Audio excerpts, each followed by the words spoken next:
대한뇌졸중학회 이사장을 맡고 있는 분당 서울대병원의 배희준이라고 합니다. 반갑습니다.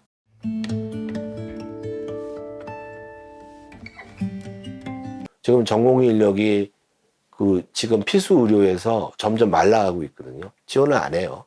그리고 인력도 고려하지 않고 지금 전공의 TO 자체를 결정하고 있기 때문에 지금 이런 많은 문제가 발생하고 있고, 지금 심내혈관 질환의 전공의 수급 관계는 지금 있는 체계를 버티기도 힘들고, 제 걱정은 10년 지나면 그 사람들 다 없어질 것 같아요. 이제 아무도 안 하려고. 요즘 젊은 사람들은 힘든 일 하는 거는 어려워하지 않아요. 근데 힘든 일을 한두 급도 하는 거를 원하지를 않더라고요. 지금 일반인들은 50시간 근무, 42시간 근무 얘기하잖아요. 전공의 체계가 문제는 90시간 근무예요. 그러니까 일주일에 90시간 근무 한계를 못 지켜서 전공의 인력이 옛날엔 90시간을 더 했다는 얘기죠. 그러니까 90시간 근무, 저는 6, 70시간 근무 정도 선에서 머물 게 전공의 인력이 나와야 된다고 생각을 해요. 필수 의료계 특히나 6, 70시간 근무 정도로 충분히 전공의 수요를 감당할 수 있는 인력이 특히 필수 의료의 근간을 향한 센터에는 수련병원에는 적어도 집중이 돼야지 그 다음에 다른 얘기를 할 수가 있는. 주니어 스태프들이 힘든 심내혈관 질환 안 하려고 하는 게 자기가 전공의 때처럼 혼자 일차 당직 쓰는 거를 전공의 때는 수련 때문에 했대지만 스텝 된 다음에 그거를 10년, 20년 한두 급도 하나? 안 하려고 그러겠죠. 안 하려고 그러고. 월급이 뭐 2배를 준다고 해도 2배 주지도 않고 2배를 준다고 해도 그런 게 문제가 아니에요. 다들 주말이 있고 휴가도 있는 삶을 원한단 말이에요. 그러니까 이 필수 의료에서도 그 사람들한테 조금 더 일을 하고 하는 동안에 힘들게 일하게 하는 건 괜찮아요. 하겠다는 애들이 있어요. 그리고 돈 필요 없다고 하는 애들 많아요. 더 필요 없고 그냥 남들만큼만 받으면 된다는 많아요. 근데 그런 애들한테 주말도 없이 일요일도 없이 그렇게 4년 수련 기간도 아니고 평생을 살아라고 얘기하는 못하겠어요. 그러니까 지금 인력이 문제. 기본적으로 그렇지 않아도 되게 인력이 충분히 들어가야 돼요. 포스트가 일단은 기본적인 인풋 포인트가 적어도 전공이나 전문의가 권역센터에서는 여유 있게 일할 수 있게. 최소한 권역센터가 최소 아까 얘기했듯이 25개, 30개. 그게 근간. 그 다음에 나머지는 24시간 체계가 꼭 아니더라도 일단은 덜 수 있는 거죠. 그래서 여유가 되면 지역센터 같은 데도 24시간 체계가 가능하게 하고. 근데 잘 생각해야 됩니다. 2,000원이 지역센터인데 지금 심장내과 의사 2분 계시고 신경과 의사가 4분인가 계세요. 신경과 3분인가 4분인가 계시는데 24시간, 예를 들면 심장내과 24시간 체계 맞는 2분이 아니라 5명이 있어야 돼요. 근데 2분이서 하면 그냥 외래도 충분히 보고 자기 수입도 올리고 할 수 있는데 5명이서 하면 일단 볼륨이 작으면 경험이 안 쌓여요. 그건 효율성이 제고가 돼요. 그 역할에서 자기가 하는 역할을 충분히 잘할 수 있게 그런 인력 구조가 필요합니다.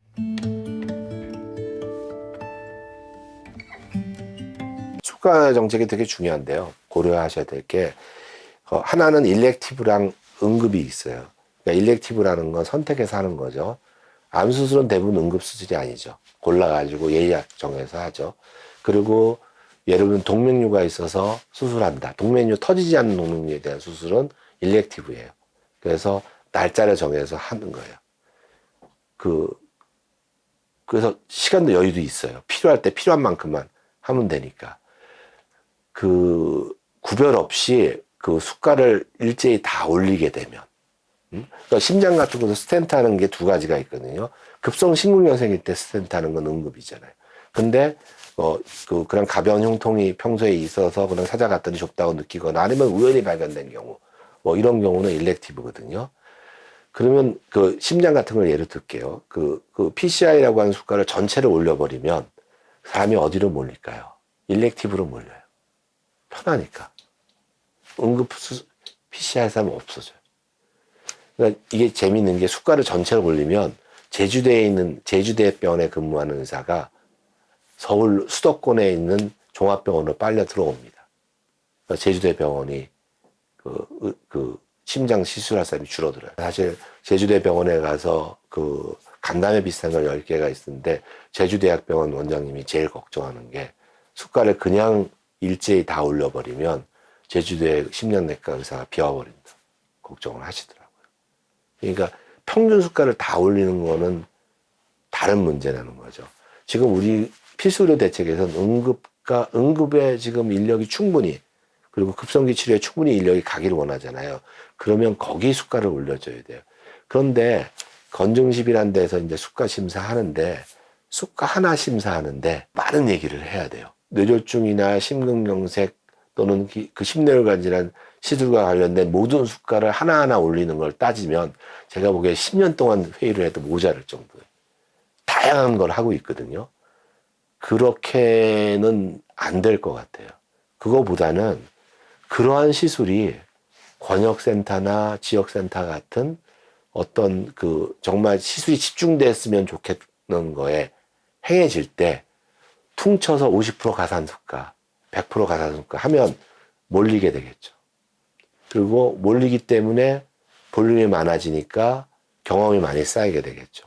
그리고 그 인력 투자나 시설 투자, 병원의 시설 투자를 하게 되겠죠.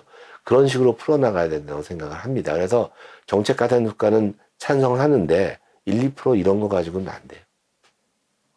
거기서 이 정책 가산수가도 공공수가도 이중구조가 필요하긴 하거든요.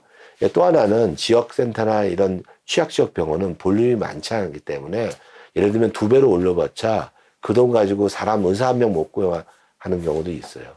그런 경우는 방법이 이제 그 병원이 지역센터 역할을 하려면 인프라는 전국에서 그냥 넣어야 되겠죠. 근데 그게 쉽지 않은 게 지역센터 하나가 심리센터 기능하는데 제가 얼핏 대충 계산해도 시설 장비 갖추는데 300억 들어가야 되고요. 인력 유지하는데 1년에 50억씩 추가로 투입. 300. 그러면 센터 하나를 10년간 가동하는데, 그렇죠. 800억이 들어가는 거죠. 예를 들면. 그 800억 가지고 그 예를 들면 인구 10만의 지역센터 하나를 만든다고 하면 인구 10만의 뇌졸중 환자가 200명 정도 발생하고요. 심근경색 환자가 100명이 좀 안 될 거예요. 그냥 100명이라고 칩시다. 300명이죠. 300명 치료하기 위해서 80억 문 셈이 되죠. 한 명을 그런 계산을 해보는 거예요. 그래서 이게 너무 비싸다. 그러면 10만에 하나 두는 것보다는 차라리 헬기라든지 아니면 지금 모바일 스트로크 유니티를 해서 CT를 앰뷸런스에 실기도 하거든요. 그런 식의 체계를 만드는 걸 고민할 수 있죠. 어느 게 비용 효과적이면서 또 하나는 결과를 바꿀 수 있느냐. 그런 거 따져보면 대충 만들 수가 있거든요. 그런 식의 접근이 필요하다고 생각해요. 그래서 일단 다시 돌아가면 공공수가에 찬성하는데 충분히 들어야 되고 그거는 시술이 집중화되는 방향으로 시술가가 들어가야 된다는 거죠. 그래서 우려하는 것처럼 수가를 평균적으로 올려가지고 지방의 인력이 수도권으로 빨려 들어온 건 막아야 돼요. 그게 핵심이고 올라간 정도는 정말 제대로 올려줘야 돼요. 그냥 인센티브로 월급 100만 원, 200만 원 올리는 거 원하지 않다니까요. 수가는 사람을 더 뽑게 할 정도가 충분히 들어가야 돼요.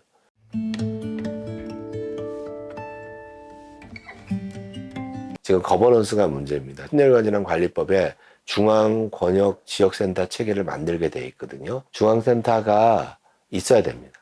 중앙센터가 제가 이런 심혈관질환 관리 중앙 지원단장이라는 걸 3년 동안 하면서 전에 복지부에 과가 되게 많더라고요.